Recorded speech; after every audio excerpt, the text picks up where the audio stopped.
저희 교회는 주일 2부 예배 때는 이제 창세기 말씀을 계속 1장부터 순서적으로 강해 설교하고 있습니다. 오늘은 이제 어느덧 39번째 시간으로 27장 전체를 오늘 말씀을 나누고자 합니다. 오늘 말씀의 제목을 이렇게 정해봤어요. 한번 같이 해보시죠. 시작. 하나님의 때, 하나님의 때, 그리고 하나님의 방법입니다. 이삭이 나이가 많이 들어서 이제 하나님 앞에 소천할 때가 임박하였습니다. 그리고 이삭은 이제 아들이 둘이 있었죠. 쌍둥이 아들, 동시에 태어났지만 어쨌든 먼저 나왔던 형 에서가 있었고, 그 다음에 둘째 아들, 그의 동생 누구요? 야곱이 있었죠. 에서, 야곱, 쌍둥이인데 먼저 태어난 에서, 동생 야곱, 좀 잘 기억해 주시기를 바랍니다. 자, 우리가 지지난주에 아버지의 사랑이 에서에게 쏠려져 있고 어머니 리브가의 사랑은 동생 야곱에게 쏠려져 있었다라고 여러 번 말씀을 나눴습니다. 그렇죠? 그리고 왜 아버지가 이삭이 큰아들 에서를 더 좋아했냐면 큰아들이 사냥꾼이었고 그 사냥한 고기를 아버지에게 잘 별미를 만들어서 늘 드렸기 때문에 그 음식을 아버지 이삭이 참 좋아했었어요. 반면 이미 배우셨지만 둘째 야곱은 사냥하는 사람이 아니었고 장막에 거하였다 그랬습니다. 그리고 형에게 팥죽을 잘 맛있게 써서 형의 장자권을 그렇게 속여서 빼앗는 솜씨를 보면 요리도 꽤 뛰어나게 잘했을 것이다. 요즘이면 뭐 최고의 남편이죠. 우리 아내가 목사님도 요리를 잘해서 자기한테 갖다 바쳐줬으면 좋겠다고. 내가 비밀번호를 바꾸려다가 말았어요.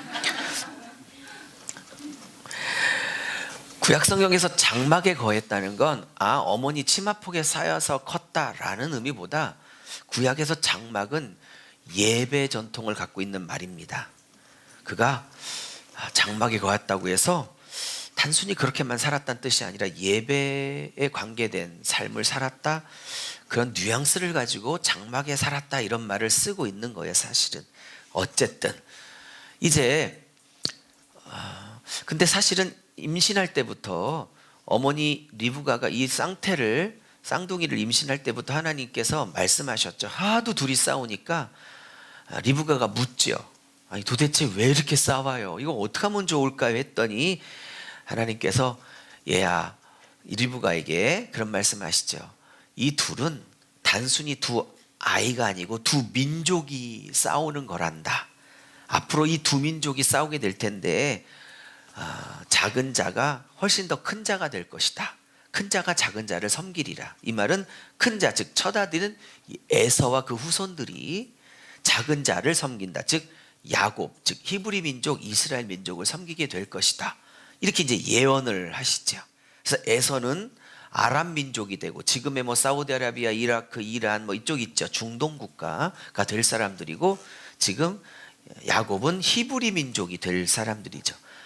2019년을 살아가는 오늘도 아직도 싸우고 있죠. 최근에도 폭격하고 난리죠. 지금 이 두 민족이. 이게 바로 어머니 태 속에서부터 벌어진 일이에요. 이게. 그러면서 두 아이가 아니라 두 민족이란다. 그래서 형이 동생을 섬기게 될 것이다. 이렇게 예언을 했어요. 리브가는 그 소식을 듣고 이게 보통 싸움이 아니구나 이랬죠. 자, 이런 기억이 있었습니다. 자, 이제 다시 오늘 본문으로 돌아와서 이제 이삭이 죽을 때가 되어 이제 그가 사랑했던 첫아들 에서에게 장자권을 물려주려고 에서한테 그럽니다. 늘 평소처럼 사냥감을 고기를 잡아서 별미를 잘 만들어서 내게 갖고 오렴. 네가 장자니까 내가 너를 장자권을 축복하고 나는 이제 하나님 앞에 가겠다. 그렇습니다. 이 소식을 리브가가 들었어요. 그런데 리브가는 둘째 아들 야곱을 훨씬 더 사랑했죠. 그렇죠? 그리고 사랑했기 때문에가 보다는 야곱을 하나님이 장자로서 선택하셨다는 사실을 이미 자기 뱃속에서부터 들었던 분이에요. 그죠? 그러니 하나님은 분명히 둘째가 큰 자가 될 거고 장자권을 이어받을 거라고 그런 뉘앙스로 충분히 말씀하셨는데, 지금 남편이 하나님의 뜻도 모르고 지금 처자들에게 그냥 관례대로, 습관대로, 풍습대로 장남에게 주는 거니까 그렇게 하려고 하고 있죠. 리브가가 이러면 안 되겠다 싶어서 인간적인 술책을 쓰죠. 그래서 형이 실제로 고기를 잡으려면 좀 시간이 걸리니까 빨리 집에 있는 염소 새끼를 막 갖고 오라고 그래요. 그래서 야곱이 싹 갖고 와요. 그래갖고 자기가 친히 별미를 만들어 맛있게. 왜? 한평생 이삭은 리브가가 해주는 음식을 먹었잖아요.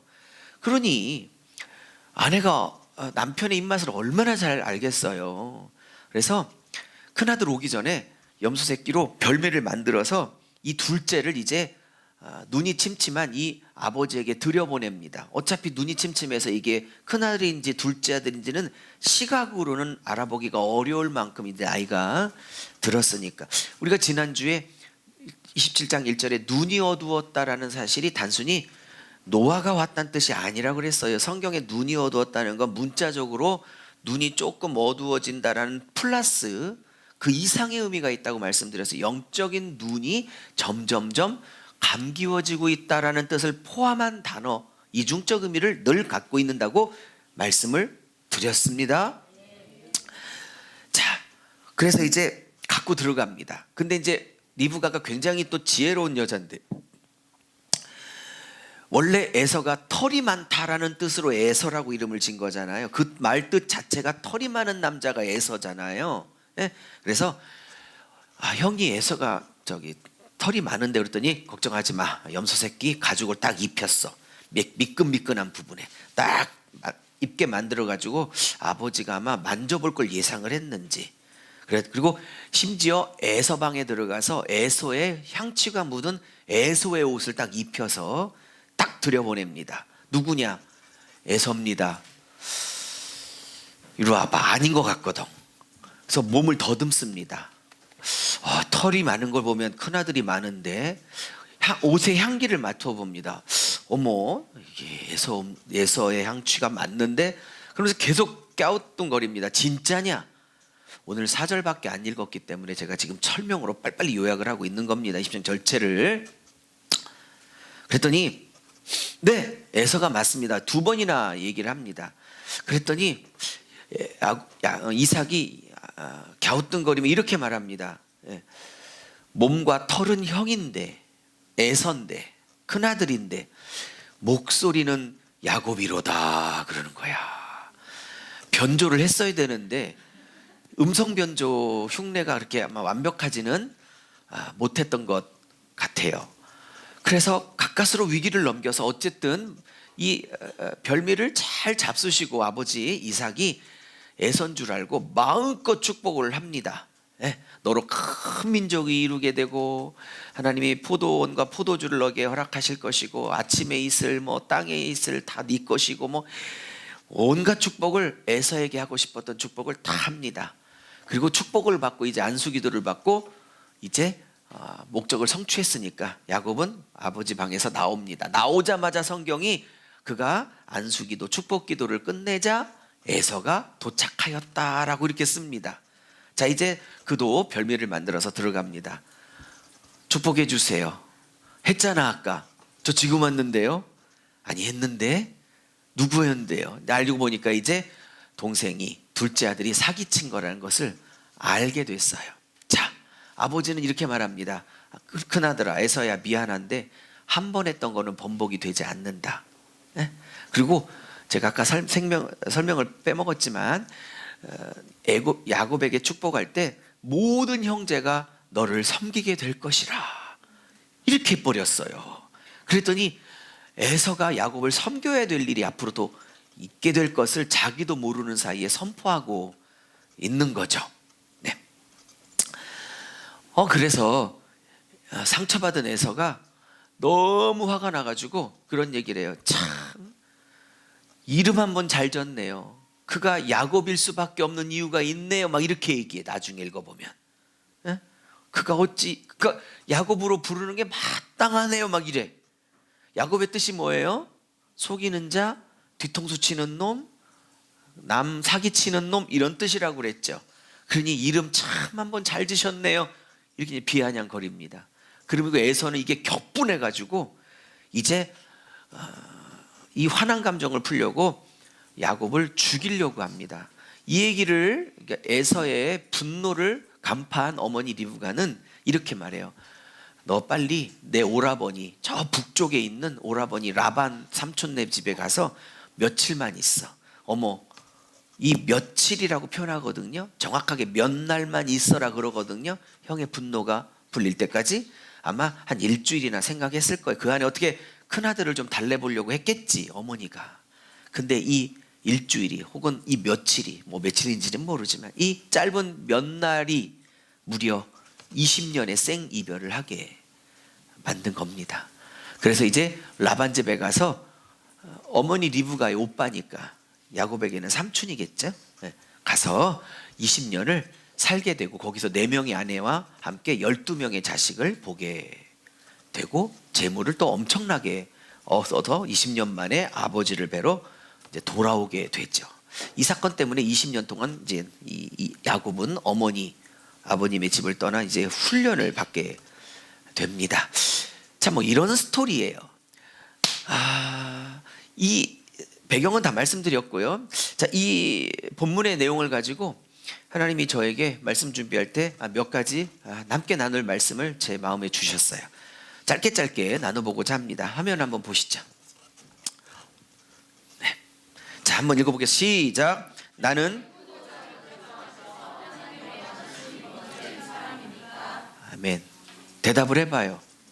나는 크고 작은 결정 앞에서 하나님의 원하심이 우선되고 먼저인 사람입니까? 물었어요. 한번 대답해 보세요.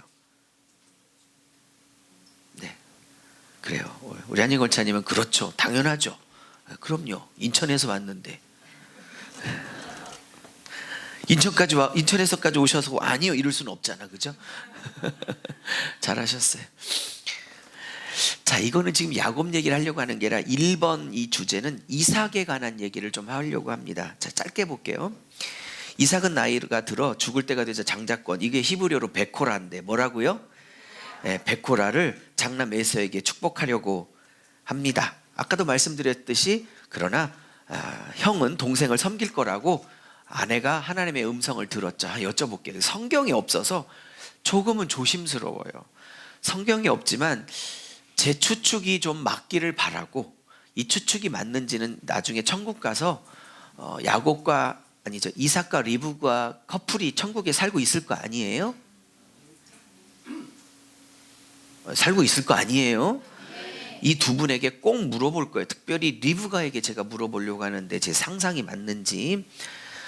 뱃속에서 형이 동생을 섬기고 두 민족이 싸우게 될 거고 뭐 이런 얘기를 들었잖아요. 자, 남편에게 이 얘기를 했을까요? 안 했을까요? 성경에는 했다 안 했다 말이 나오지는 않아요. 정답은 없어요. 그러니까 안 했다고 생각하시는 분들이 계시죠. 그분들은 이제 어디 커피 한잔 하고 오세요. 오늘 설교 안 들으셔도 돼요. 저는 하지 않았을까? 할 가능성도 있겠다라는 전제 아래 한번 설교를 해보고자 합니다. 왜 이런 얘기를 안 했을까? 물론 자식들에게는 절대 얘기를 안 해야겠죠. 에서가 얼마나 큰 상처를 받겠어요. 그러나 이 부부가 금술도 좋고 서로 사랑하는 사이고, 근데 이 리브가가 이런 얘기를 안 했을까? 저는 그렇게 생각하지 않아요. 저는 분명히 얘기를 할 수도 있었겠다. 물론 어디까지나 가정이고 상상이고 추정입니다. 만일 혹시 안 했다면 모를까? 만약에 제 추정이 혹시 맞다면 야곱이 이것을 아는데도 불구하고 무시하고 처자들에게 장자권 축복을 하려고 별미를 요구했다면 이제 문제가 좀 심각해지는 거예요. 알았다면. 이해하셨습니까? 아내를 통해 하나님이 둘째 아이에게 아브라함, 이삭, 그 다음에 세 번째 자리가 에서가 아닌 아브라함, 이삭, 야곱이라고 3대 족장의 반열에 여기에 에서가 아닌 야곱을 선택하셨다는 사실을 리브가 아내를 통해서 드러놓고도 이것을 에서를 축복하고자 했다면 굉장히 큰 문제이라 이것입니다.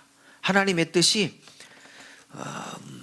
동생에게 있다는 걸 알면서도 그것을 큰아들 에서에게 물려준다면 이것은 굉장한 심각한 하나님을 향한 불순종이에요. 그는 그렇다면 제 추정이 맞다면 전통대로 자신의 생각대로 늘 일반 사람들이 그렇게 했던 것처럼 장자권을 에서에게 주고자 했던 것이죠. 제가 말하고 싶은 건 이런 겁니다.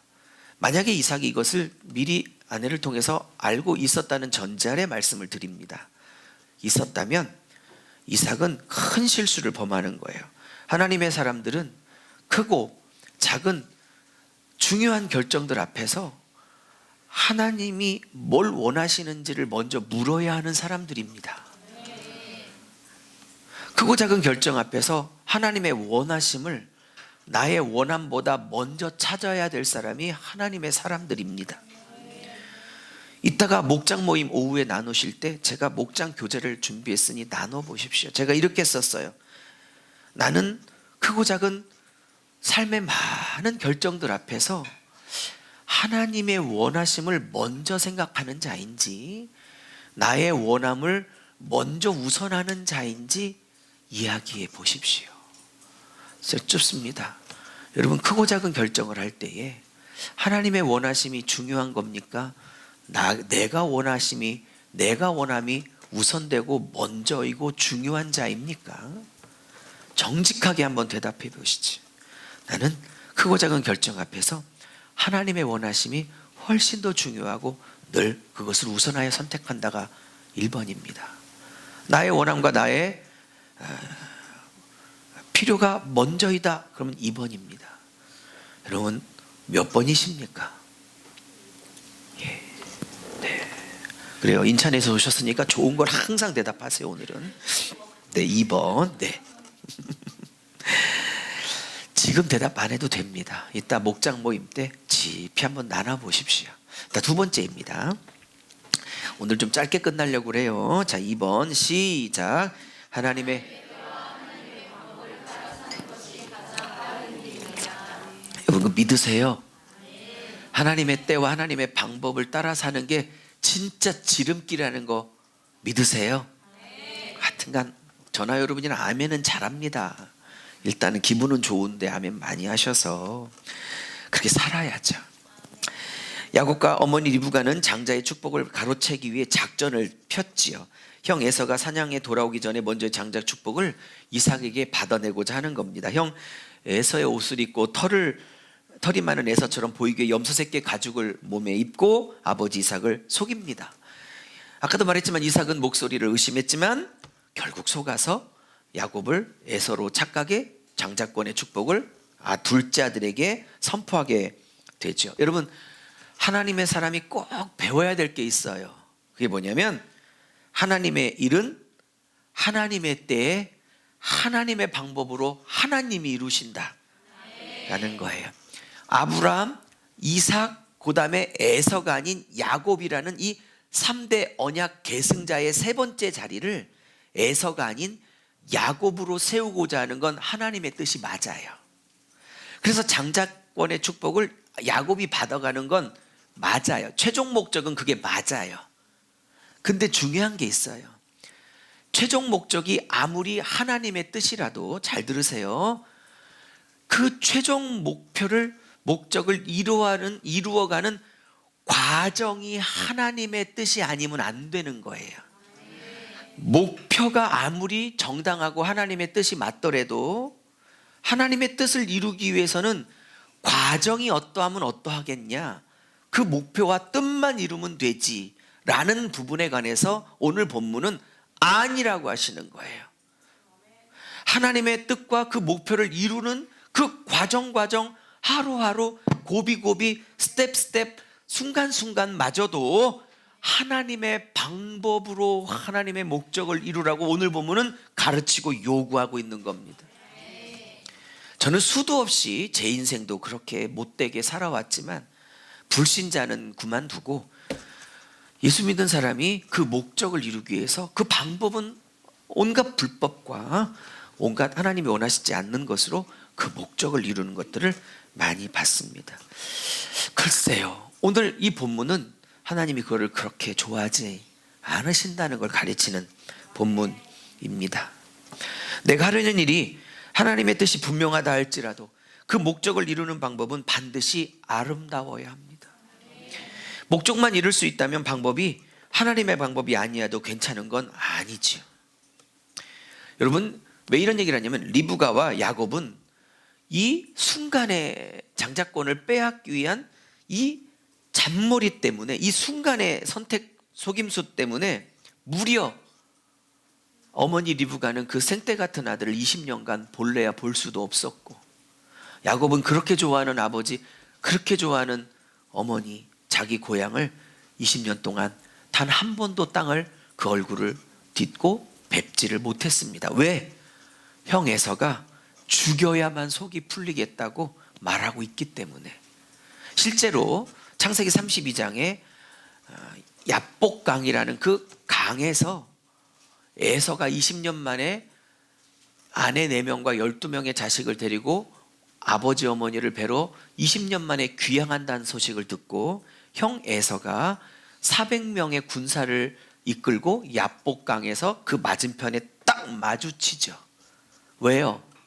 여러분, 환영 파티 하려고 군사를 데리고 왔다. 왜냐면 환영 파티 이름이 군무야. 군무, 댄싱이 군무. 아이돌이 둘이 50대 집사님들은 군무가 또 뭔지 못 알아들으시고 안 오시는, 이걸 어쩌지?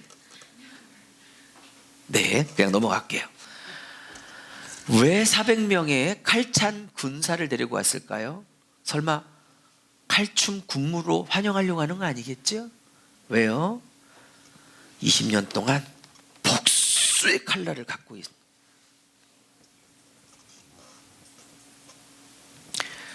혹시 나의 어떤 행동이나 어떤 일 때문에 그 목적을 이루고자 내가 그냥 하나님의 방법이 아닌 것으로 했던 그 일 때문에 누군가 20년 동안 화가 풀리지 않고 분노가 풀리지 않아서 혹시 이를 갈고 있는 사람이 있는지 생각해 보십시오. 회개해야 하는 것입니다. 에서를 천하의 팥죽에 장자권을 팔아보는 나쁜 놈이라고만 이렇게 말할 문제는 아니에요. 물론 그가 장자권을 팥죽 한 그릇에 팔아먹은 건 물론 잘못한 일이지만 하나님이 야곱 둘째에게 3대 계승권 자리를 앉혀놓으려고 하는 건 하나님의 뜻이 맞았지만, 잘 들으세요, 이런 식으로 3대 계승자의 자리에 앉는 건 하나님의 방법이 결단코 아니었어요. 그러므로 아무리 목적이 정당하고 하나님의 뜻이라 할지라도 요걸 이루가는 순간도 하나님의 선함과 뜻과 아름다운 방법을 이루어 가야 되는 것입니다. 과정을 하나님은 무시하지 않습니다. 결과만 좋으면 과정은 어떠해도 된다고 성경은 가르치지 않습니다. 어쩌면 그 목적이 안 이루어질지라도 이 과정이 하나님 보시기에 합당해야 하는 것입니다.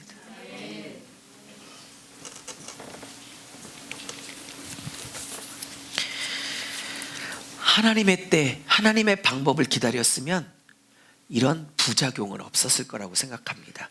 시간은요, 좀 더 걸렸겠지. 아픔은요, 좀 더 있었겠지. 고난은요, 좀 더 있었겠지. 그런데 조금은 늦어졌을지라도 가장 확실하고 가장 부작용 없고 가장 아름답게 이루어내시지 않았을까. 어떤 분은 물으시더라고. 이 본문을 꼭 설명하면 그게 뭔데? 그걸 내가 어떻게 알아? 하나님이 어떻게든지 하셨겠지. 저는요, 가끔 인천공항을 한 번씩 갑니다. 1년에 한 번, 2번 외국 집회를 가려고. 가면 탑승하는 데가 굉장히 길어요. 입숙수속 밟고 뭐 짐 검사하고 이제 여권 이제 입숙수속 다 맞으면 이제 그 게이트까지 탑승구까지 가는 게 꽤 걸려요. 뭐 꽤 걸리는데 저같이 걷기 싫어하는 사람과 불편하신 어르신들을 위해서 좋은 벨트가 하나 있죠. 무빙 벨트. 얼마나 편한지. 집사람하고 요즘은 서로 바빠서 이제 같이 못 다니지만 한때 한 1년 2년 같이 다닐 때가 있었는데 무빙 벨트를 저는 꼭 타요. 근데 우리 집사람은 그걸 그렇게 안 타. 꼭 걸어 다녀. 살 빼야 된다고. 절대 빠질 살이 아닌 거예요. 저는 그걸 꼭 탑니다. 근데 느끼는 게 있어요. 저 사람이 분명히 저 가운데쯤 가고 있거든. 근데 제가 늦게 탔는데 저 사람 도착할 때보다 제가 훨씬 먼저 도착해. 우리 집사람이 전 안 타요, 걸어갈래요, 목사님만 타세요. 그러고 알았어. 그러고 이제 집사람 먼저 가요. 발이 빠르니까 가는데 제가 금방 따라잡아요. 싹 서로 손을 들죠. 이렇게 점점 뒤로 손을 듭니다. 뒤처지니까. 자, 이 바쁜 시간에 왜 그런 얘기를 하냐면 하나님의 때와 하나님의 방법을 선택한다는 건 내 발 밑에 하나님의 무빙벨트가 돌아가고 있다는 뜻이야. 근데 당장은 당장은 무빙벨트를 쓰지 않고 그냥 먼저 출발하는 내 때와 내 방법으로 하는 사람들이 앞서 나가는 것처럼 보여.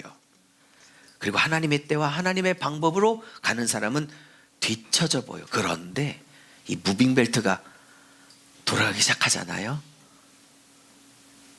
그러면 금방 따라잡아. 훨씬 빨라. 근데 참 한국 사람들이 얼마나 급한지. 무빙벨트 편하게 가라고 하는데 거기를 편하게 가는 사람은 나 하나밖에 없고 거기서 또 다 걸어왜 또. 심지어 거기에서 또 뛰는 사람도 있어. 오직 코리안들만 그래요. 외국 사람들이 신기해.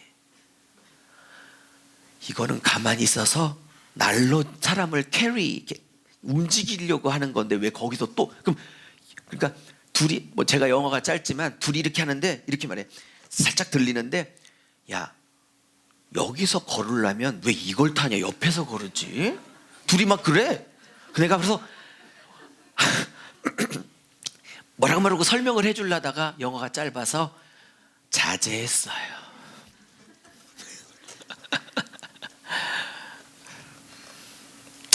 하나님의 때와 방법은 무빙벨트와 같아요. 더딘 것 같고 늦는 것 같고 그렇지만 하나님의 무빙벨트가 움직이기 시작하면 그게 가장 빨라. 근데 제일 힘든 건 그 하나님의 때와 하나님의 방법을 첫째 분별하고 둘째 기다리는 게 참 쉽지가 않아요.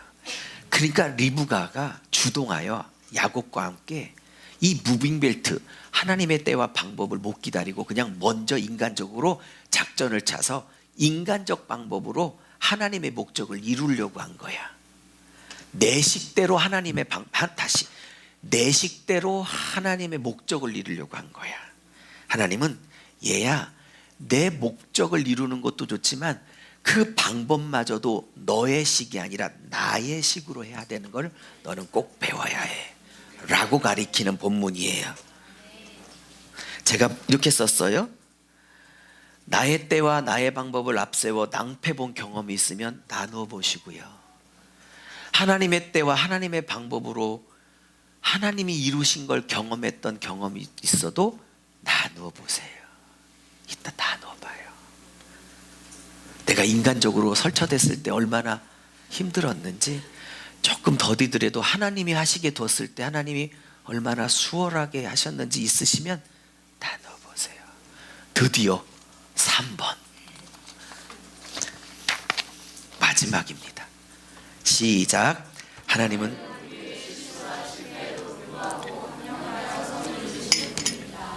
아멘. 로마서 8장 26절 한번 읽어볼까요? 밑에 시작. 우리가 알거니와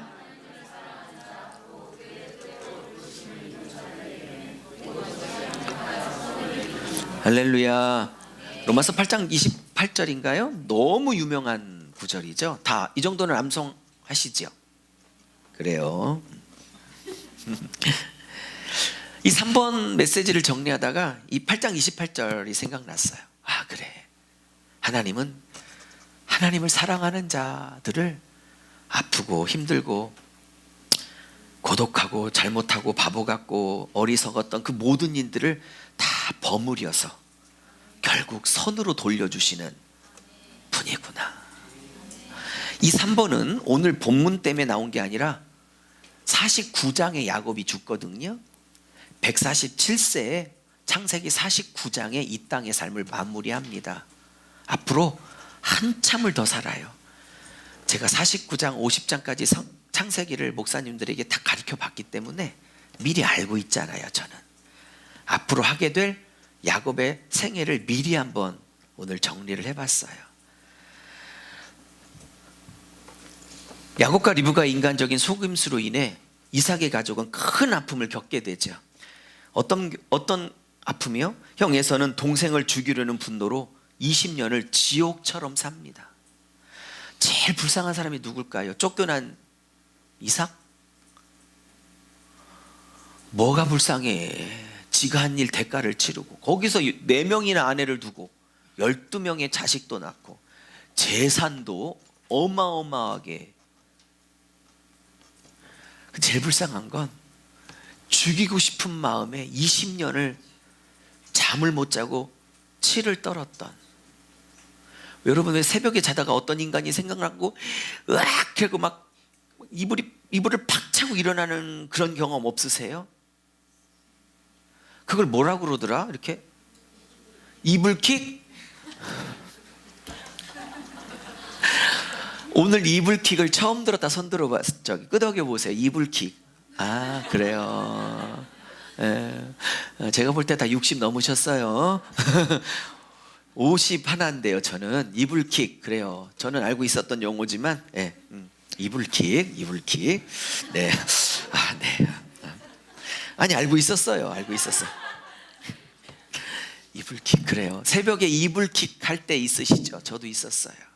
신혼 초에 그렇게 이불킥을 막 하고 하니까 자모가 집사람이 많이 놀래더라고요. 그래서 자제를 하려고 하는데 꿈속에서 욱 그러는데 그게 쉽게 되지가 않죠. 요즘은 자기도 그러고 있어서 이제 상관없습니다. 지옥 같은 20년, 제 불쌍하죠. 이삭과 리브가, 즉 부모님은 형제 간에 이 반목과 죽이고 싶은 형, 그걸 피해 도망간 둘째, 이 반목을 20년간 지켜봐야만 했어요. 그리고 그 이쁜 아들 둘째 야곱을 20년간 이 부부는 보지 못합니다. 그리고 에서는 아무 일도 안 해. 그 이후로부터 맨날 부엌에서 뭐 쓱쓱쓱 이 소리만 들려. 왜? 칼만 갈고 있어. 그걸 보는 아버지 이삭의 마음이 어떻게? 여러분, 순간적으로 하나님의 뜻을 내 방식으로 이루려고 하는 이 순간의 선택과 결정이, 행동이 20년 동안 이 해당되는 가족의 아픔을 초래했다는 거예요. 이거를 회복하기가 꼭 20년이 걸렸어.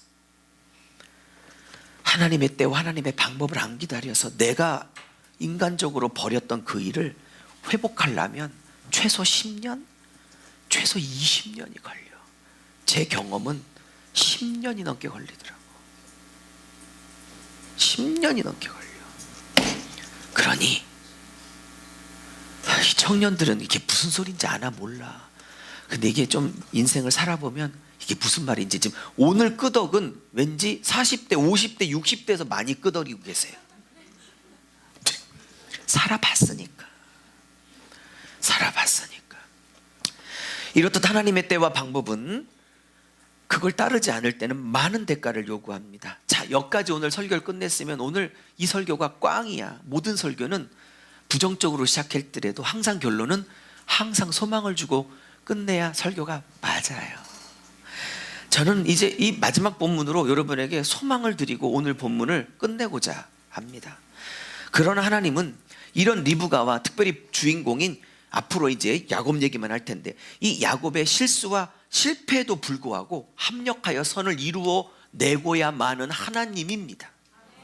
하나님은 어미의 태중에서부터 야곱을 선택한 건 분명하지만 그가 하나님의 온전한 그릇으로 빚어지고 만들어지기까지는 시간과 훈련을 필요로 하십니다.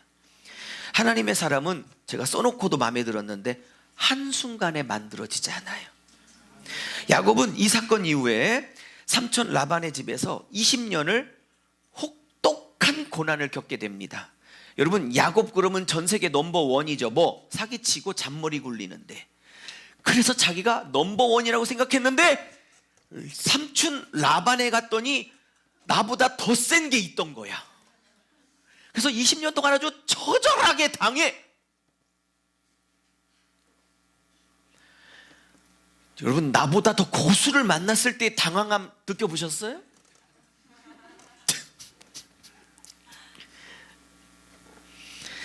저는 잔머리를 많이 굴리는 사람인데 제가 항복한 사람이 딱 하나 있어요. 그 이름하여 유은찬. 정말 미치겠어요. 나보다 위야. 제 아들입니다. 첫째 아들. 야곱은 근데요, 야곱은 이 사건 이후로 삼촌 라반 집에서 20년을 꼬박 훈련을 받고 고난을 받는데, 재밌는 건 자기보다 더 센 라반을 만나면서 자기도 잔머리인데 여기는 잔머리의 대마왕인 거야. 이 잔머리 대마왕 밑에서 소마왕이 갈리고 당하고 갈리고 당하고 당해서 그 다음 말, 하나님의 사람으로 서서히 깎이기 시작해요. 아휴, 난 저 꼴 못 보겠어. 교회 안에서 아우 저 꼴 못 보겠어. 그러면 저 꼴이 나에게 있어서 못 보는 거야. 그러니까 어떤 특정한 사람이 굉장히 싫다 그러면 그 같은 모습이 나에게 있어서 싫은 거야. 사실은 그 사람이 아니라 그런 내가 싫은 것 뿐이에요. 사실은 어떤 특정인의 꼬라지가 못 보는 사람은 그 꼬라지가 내게도 같은 게 있는 것 같은 게. 자, 그렇지만 하나님 이걸 합력하여 선을 이룹니다. 비록 라반에게 당하여 고통을 당하지만 그는 여기서 4명의 아내를 얻고, 중요한 건 너가 민족의 아버지가 될 거야 라는 예언을 하나님이 이루시죠. 그래서 12명의 아들을 낳게 되죠. 그들 중에 하나가 11번째 하나가 요셉으로 국무총리가 될 아들도 낳게 되는 거예요. 그렇죠? 마지막 베냐민 12번째 아들까지 12명을 낳게 되죠. 그리고 돌아올 때 20년 만에 돌아올 때 어마어마한 가축대를 얻어서 나오죠. 하나님이 자식 줬죠. 아내 4명 줬죠. 이건 복이 아니라고 생각하는데 어쨌든 4명 줬죠. 가축 어마어마하게 줬죠. 부러울 게 없는 사람으로 만들어 주셨습니다. 그리고 형을 딱 만나는 순간 형의 마음이 녹아서 끌어안어. 우리 형제지, 다 묻자. 왜 그런 줄 아세요? 400명 칼을 갖고 왔어. 죽이려고. 왜? 400년간 그것만 갈았으니까. 근데 어떻게 해서 용서하고 마음이 녹았냐? 그 전날 야곱이 약복강에 이쪽에 있으면 형이 저쪽에 있고 자기는 이쪽에 있는데, 형의 마음을 풀으려고 또 잔머리, 그 잔머리는 어디 가겠습니까?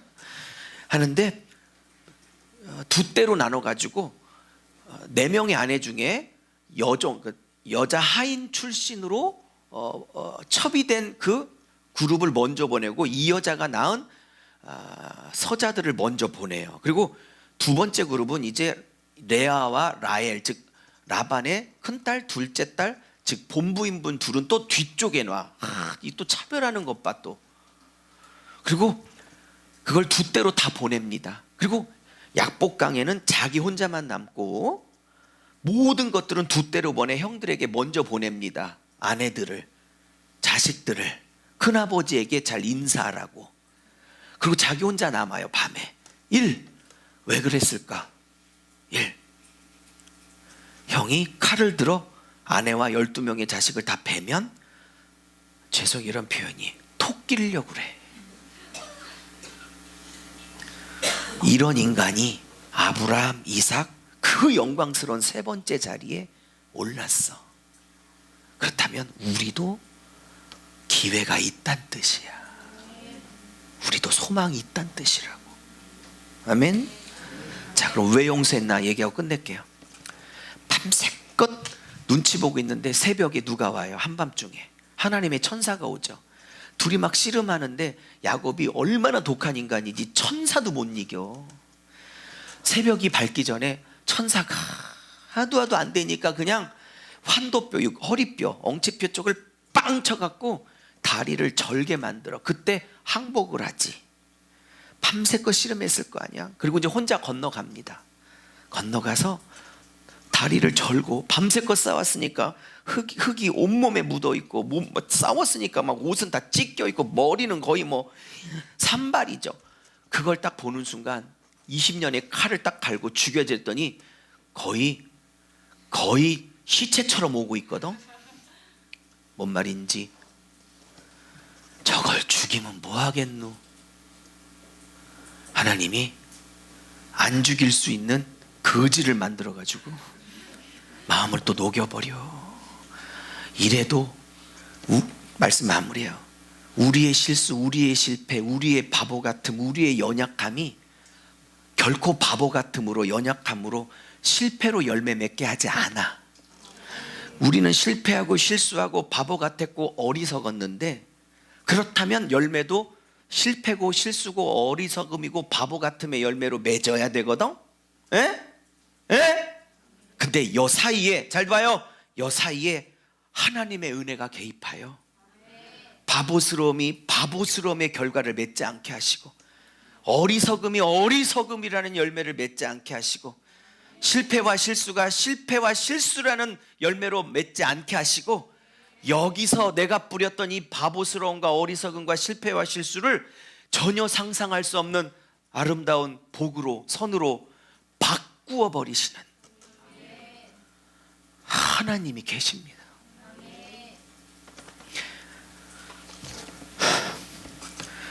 하나님을 아버지로 부르고 사는 그리스도인들이 누리는 특권 중에 하나가 뭔지 압니까? 우리가 저지르는 실수와 어리석음이 그 반대로 결과로 맺어지는 걸 보는 축복입니다. 우리의 부족함 그 안에 들어오셔서 모든 것들을 합력하여 선으로 바꾸어 버리시는 하나님이 우리의 인생에 함께하고 계십니다. 반주해 주세요. 그러니 과거에 나의 어리석음과 바보 같음과 이런 말 할 때 이해 가세요. 바보같이 내가 과거에 이 어리석음과 실패로 인하여 더 이상 자신을 자책하거나 자괴감 느끼지 마시고, 아멘, 이제 바꾸어 버리시는, 개입해 들어오시는, 그리고 선함으로 열매를 맺어 돌려주시는 그 하나님을 바라보십시오.